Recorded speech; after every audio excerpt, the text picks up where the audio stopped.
1/5/2022ची अव्यक्त बापदादांची अव्यक्त मुरली आहे. रिवाइज डेट आहे 13/12/1990. आजच्या मुरलीचे शीर्षक आहे तपस्याचा आधार बेहदचे वैराग्य. आज बापदादा सर्व प्रेमळ मुलांना प्रेमाची फुलं अर्पण करताना पाहत आहेत. बापदादा देश विदेशातील सर्व मुलांच्या हृदयापासून प्रेमाच्या फुलांचा वर्षाव पाहत आहेत. प्रत्येक मुलांच्या मनाचे वाद्य किंवा गाणे ऐकत आहेत. एकच गाणे आहे, माझे बाबा. चहू बाजूने भेटीच्या मंगलमय आशेचे दिवे उजळून निघाले आहेत. हे दिव्य दर्शन बापदादा आणि मुलांशिवाय संपूर्ण कल्पात दिसू शकत नाही. प्रेमाची ही अनोखी फुलं या जुन्या जगातील कोहिनूर हिऱ्यापेक्षाही अमूल्य आहेत. हे हृदयापासूनचे गीत मुलांशिवाय कोणीही गाऊ शकत नाही. अशी दीपमाळ कोणीही साजरी करू शकत नाही. सर्व मुलं बापदादांसमोर आहेत. प्रत्येक जण या स्थूल ठिकाणी बसू शकत नाही, पण बापदादांचं हृदय खूप विशाल आहे, म्हणूनच प्रत्येकाला स्पष्ट रूपात पाहत आहेत. सर्वांचे ओतप्रोत भरलेले प्रेम आणि आपुलकीचे अधिकाराचे शब्द ऐकत आहेत आणि त्या बदल्यात प्रत्येक मुलाला अधिकाधिक प्रेम देत आहेत. मुलं अधिकाराने सांगतात, आम्ही सर्वजण साकार स्वरूपात भेटू. पित्याला पण हवं असतं, मुलांनाही हवं असतं.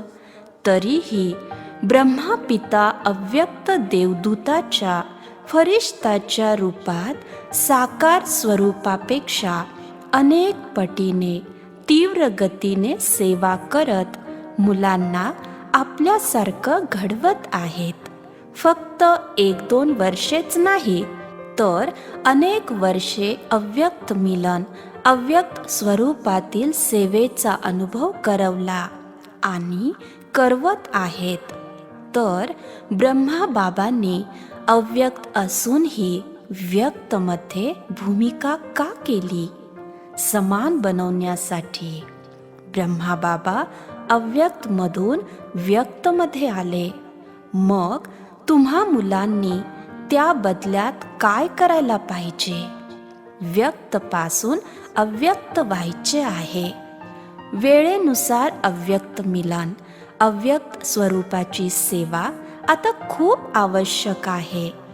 यामुळे वेळोवेळी बापदादा अव्यक्त मिलन अनुभवाचे संकेत देत राहतात. यासाठी तुम्ही तपस्या वर्षही साजरे करत आहात ना. बापदादांना आनंद आहे की बहुसंख्य मुलांचा उमंग उत्साह चांगला आहे. बहुसंख्यांना असे वाटते की कार्यक्रमप्रमाणे करणे आवश्यक आहे. एक म्हणजे तो कार्यक्रमाप्रमाणे करणे आणि दुसरे म्हणजे मनापासून उमंग उत्साहाने करणे. प्रत्येकाने स्वतःला विचारले पाहिजे, मी कशामध्ये आहे? वेळेच्या परिस्थितीप्रमाणे, स्वतःच्या प्रगतीप्रमाणे, जलद सेवेच्या गतीप्रमाणे, बापदादांच्या प्रेमाच्या मोबदल्यात तपस्या अति आवश्यक आहे. प्रेम करणे खूप सोपे आहे आणि प्रत्येकजण करतो हे बाबांनाही माहीत आहे.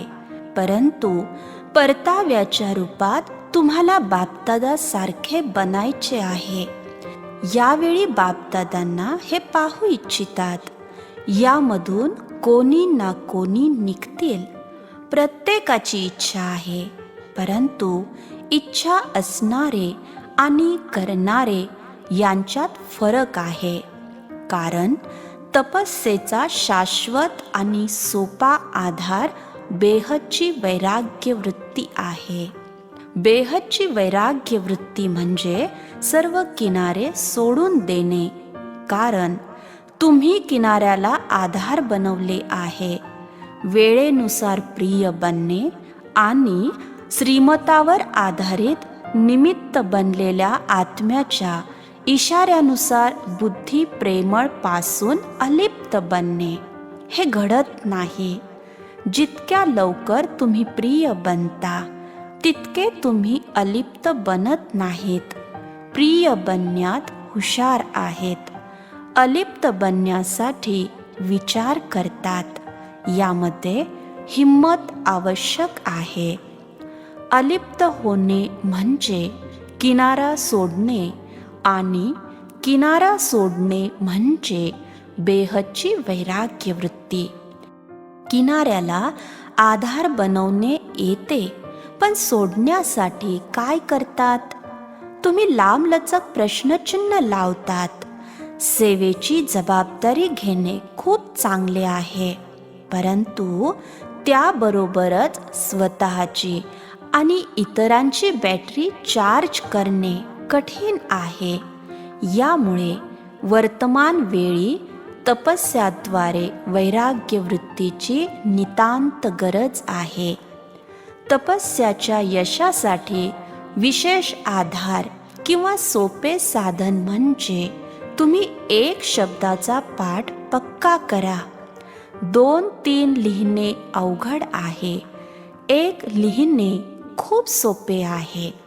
तपस्या म्हणजे एक होणे, ज्याला बापदादा एक नामी म्हणतात. तपस्या म्हणजे मन आणि बुद्धी एकाग्र करणे. तपस्या म्हणजे एकांत प्रिय असणे. तपस्या म्हणजे स्थितीला एकरस ठेवणे. तपस्या म्हणजे मिळालेला सर्व खजिना वाचवणे, म्हणजे बचत करणे. तर एकाचा पाठ पक्का केला ना. एकाचा पाठ अवघड आहे की सोपा? तसे तर सोपे आहे, परंतु तुम्ही अशी भाषा बोलणार तर नाही ना. खूप भाग्यवान आहात. अनेक प्रकारच्या कष्टाला मुकले. जगातील लोकांना वेळ सक्तीने करून घेईल आणि वेळेनुसार सक्तीने करतील. बाबा मुलांना वेळेआधी तयार करतात आणि तुम्ही पित्याच्या प्रेमाने ते करता. जर प्रेमाने केले नाही किंवा थोडे केले तर काय होईल? बेहदचे वैराग्य धारण करावेच लागेल, परंतु बळजबरीने ते केल्याने फळ मिळत नाही. प्रेमाचे प्रत्यक्ष फळ भविष्यात फळ मिळते आणि मजबुरीने केलेल्यांना शिक्षा मिळेल. क्रॉस करावे लागेल. हे देखील क्रॉसवर चढण्यासारखे म्हणजे सुळावर चढण्यासारखे आहे. तर तुम्हाला काय आवडते? प्रेमाने करणार ना. बापदादा कधीतरी किनाऱ्यावरील मुलांची यादी सांगतील. तसे तर जाणून घेण्यामध्ये हुशार आहात. तुमची उजळणी करवतात, कारण बापदादा त्यांना पाहिजे तेव्हा मुलांची दिनचर्या पाहू शकतात. एकाला पाहण्याचे काम करत नाहीत. साकार ब्रह्माबाबांनी पाहिले. त्यांची नजर स्वतःच कुठे जात होती. मग तुमचे पत्र असो, दिनचर्या असो, कोणाची चालचलन असो, 8 पानांचे पत्र असो, पण बाबांची नजर कुठे पडत होती? जिथे गरज असेल तिथे, जिथे सूचना द्यायच्या आहेत. बापदादा सर्वांना पाहतात, पण पाहून पण पाहत नाहीत. जाणतात आणि जाणत पण नाहीत. जे आवश्यक नाही ते पाहतही नाहीत आणि जाणत पण नाहीत. खेळ तर खूप चांगला पाहतात. ते पुन्हा कधीतरी सांगतील. अच्छा, तपश्चर्या करणे सोपे आहे. बेहदच्या वैराग्य वृत्तीमध्ये राहणे सहज आहे ना. किनाऱ्याला सोडणे कठीण आहे का? परंतु तुम्हालाच बनणे आवश्यक आहे. तुम्ही प्रत्येक कल्पाच्या प्राप्तीसाठी पात्र झाला आहात आणि तुम्ही निश्चितपणे बनाल. अच्छा, यावर्षी पूर्वीच्या अनेक कल्पातील मुलांना आणि या कल्पातील नवीन मुलांना संधी मिळाली आहे. त्यामुळे संधी मिळाल्याचा आनंद आहे, नाही का? बहुसंख्य नवीन आहेत. शिक्षक जुने आहेत. मग शिक्षक काय करणार? वैराग्य वृत्ती धारण करणार ना, किनारा सोडणार ना. त्यावेळी म्हणणार तर नाही की करायचं तर होते, परंतु कसे करायचे? तुम्ही करून दाखवणारे आहात की फक्त सांगणारे आहात? जे पण चहूबाजूचे मुलं आले आहेत त्यांना साकार रूपात पाहून बापदादा प्रसन्न होतात. तुम्ही हिम्मत ठेवली आणि बाबांची मदत नेहमीच आहे. म्हणून नेहमी धैर्य ठेवून मदतीचा अधिकार अनुभवत सहज उड्डाण करत राहा, प्रगती करत राहा. बाबा मदत करतात, पण घेणारा पण घ्यायला पाहिजे. दाता देतात, परंतु घेणारे यथाशक्ती बनतात. म्हणून यथाशक्ती बनू नका. नेहमी सर्वशक्तिमान राहा, तर उशिरा येणारे पण नंबर पुढे घेतील. समजले? सर्वशक्तिमानच्या अधिकाराचा पुरेपूर फायदा घ्या.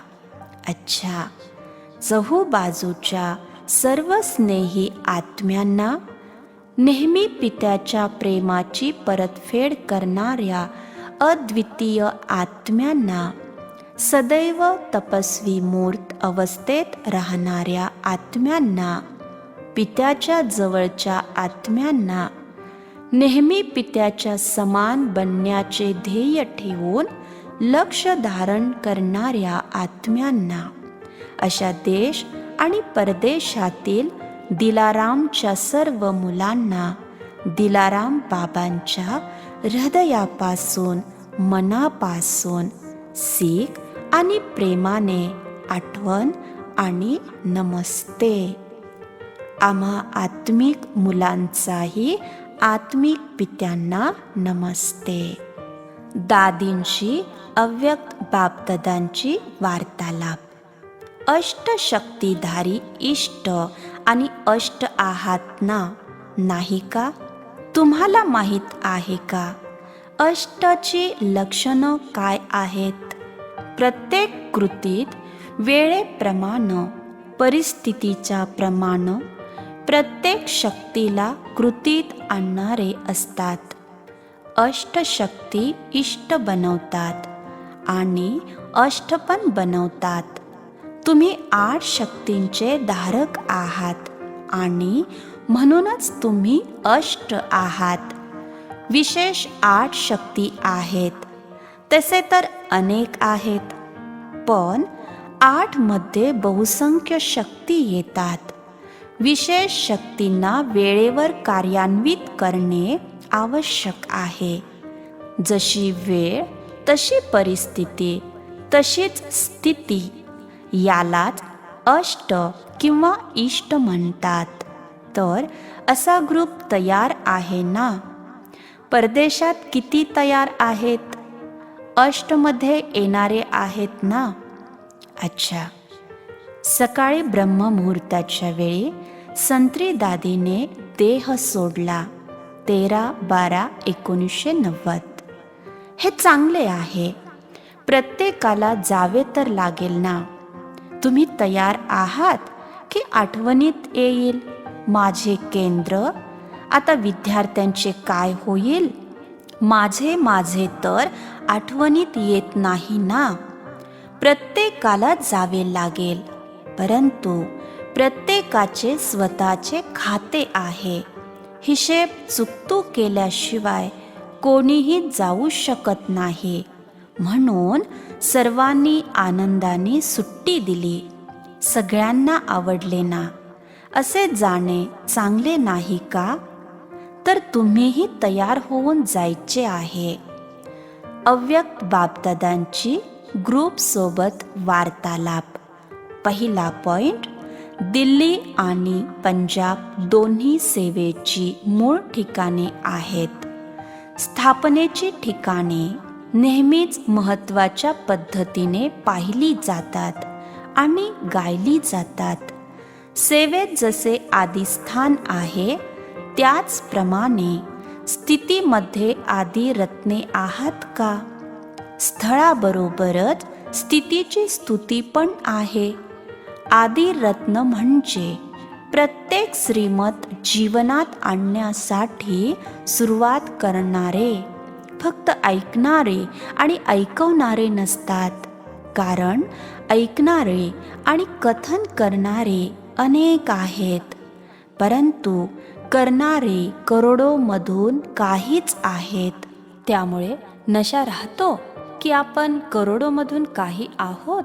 हा आध्यात्मिक नशा मायेच्या नशेतून मुक्त करतो. हा आध्यात्मिक नशा सुरक्षिततेचे साधन आहे. कोणताही मायेचा नशा परिधान करणे, खाण्याचा किंवा पाहण्याचा आपल्याकडे आकर्षित करू शकत नाही. तुम्ही असे नशेमध्ये राहता की माया हळूहळू आकर्षित करते. आत्ता समजदार बनले आहात ना? मायेलाही समज आहे. समजदार कधीही फसत नाहीत, धोका खात नाहीत. जर समजदार माणसाने कधी धोका खाल्ला तर सगळे त्याला काय म्हणतील? समजदार आणि धोका खाल्ला. धोका खाणे म्हणजे दुःखाला आव्हान करणे. जेव्हा धोका खातात तेव्हा दुःख होते ना, तर दुःख कोणाला घ्यायला आवडते का?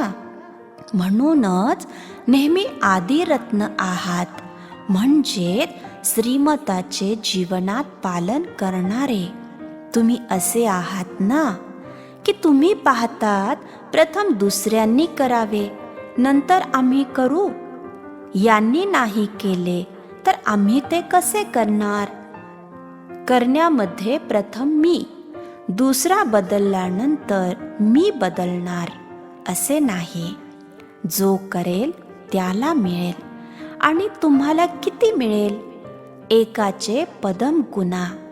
त्यामुळे करायला मजा येते ना. एक करा आणि पदम मिळवा. यामध्ये तर प्राप्तीच प्राप्ती आहे.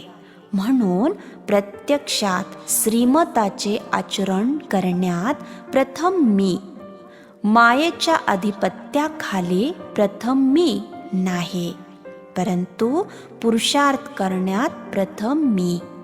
तेव्हाच प्रत्येक पावलावर यश मिळेल. यश मिळालेच आहे, फक्त तुम्ही थोडासा मार्ग बदलता. बदली करण्यामुळे गंतव्यस्थान बदलून दूर जातात. वेळ लागतो. जर कोणी चुकीच्या मार्गावर गेला असेल तर गंतव्यस्थान म्हणजे लक्ष दूर जाते.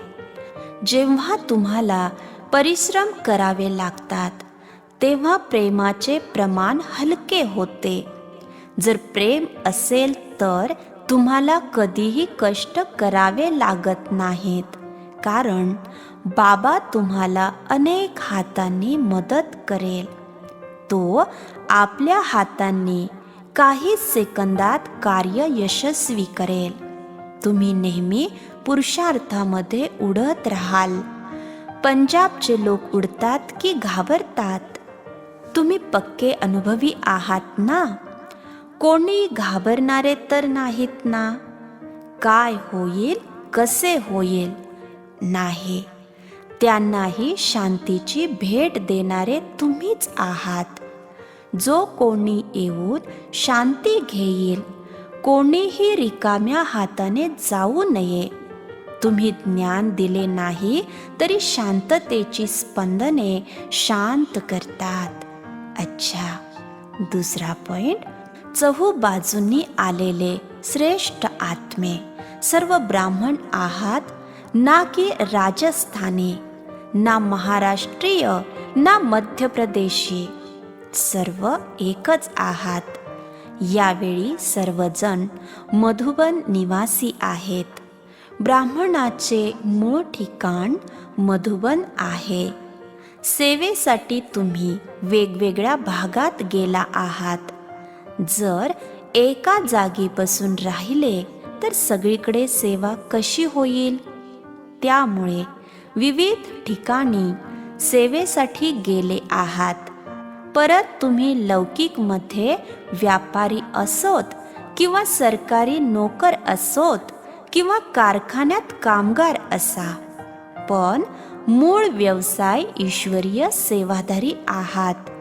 माताही घरी राहून ईश्वरीय सेवाधारी आहेत.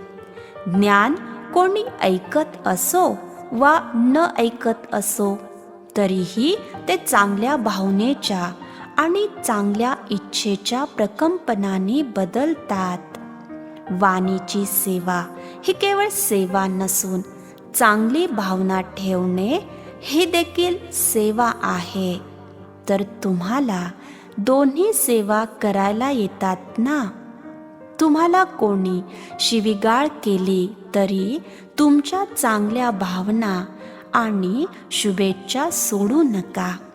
ब्राह्मणाचे काम आहे काही ना काही देणे, तर ही चांगली भावना आणि शुभेच्छा ठेवणे हेही शिक्षण देणे आहे.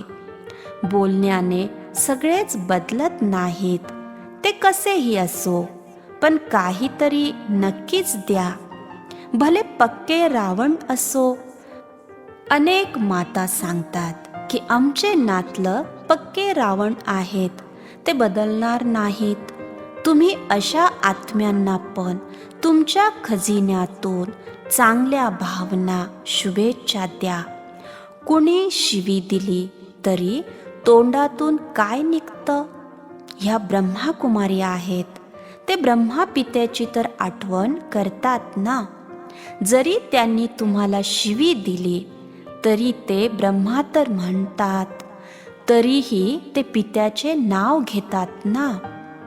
परत त्यांना बाबांचा परिचय असो वा नसो, तरीही तुम्ही त्यांना काही ना काही द्या. असे तुम्ही करता की जे ऐकत नाही त्याला सोडून देतात? सोडू नका, नाहीतर अंतकाळी तुमचे कान पकडतील, तक्रार करतील, आम्ही तर मूर्ख होतो, तुम्ही का नाही दिले? तर कान धरतील ना. तुम्ही देत जावा, कोणी घेईल किंवा नाही घेतील. बापदादा मुलांना रोज एवढा खजिना देतात. काही ते संपूर्ण घेतात, काही यथाशक्ती घेतात.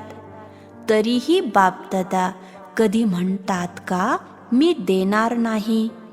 का घेत नाहीत? तर दाताची मुले आहात ना. देणे हे ब्राह्मणाचे कर्तव्य आहे, नाही का?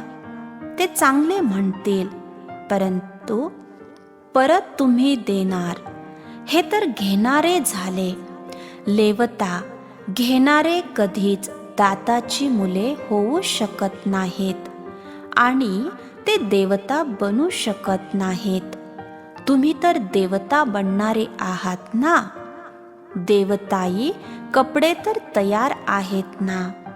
का ते शिवणे, धुणे किंवा इस्त्री करणे चालू आहे? देवताई शरीर समोर दिसले पाहिजे. आज फरिश्ता म्हणजे देवदूत, उद्या देवता. तुम्ही किती वेळा देवता झाला आहात? म्हणून तुम्ही नेहमी दाताची मुलं आणि देवता बनणार आहात. लक्षात ठेवा, दात्याची मुले घेऊन देत नाहीत. मान मिळाला, आदर दिला तर मी पण देईल असे नको. नेहमी दाताची मुलं देणारे असा नशा कायमच राहतो का, की कधी कमी कधी जास्त होतो? तुम्ही अजून मायेला निरोप दिला नाही का? हळूहळू देऊ नका, तेवढा वेळ नाही. एकतर तुम्ही उशिरा आलात आणि नंतर हळूहळू प्रयत्न केले तर तुम्ही पोहोचू शकणार नाही. निश्चय झाला, नशा चढला आणि उडाले. आता तीव्र गतीच्या पुरुषार्थाची वेळ आहे. उड्डाण करणे तीव्र आहे, नाही का? तुम्ही भाग्यवान आहात. तुम्ही उड्डाण करण्यासाठी वेळेवर आला आहात.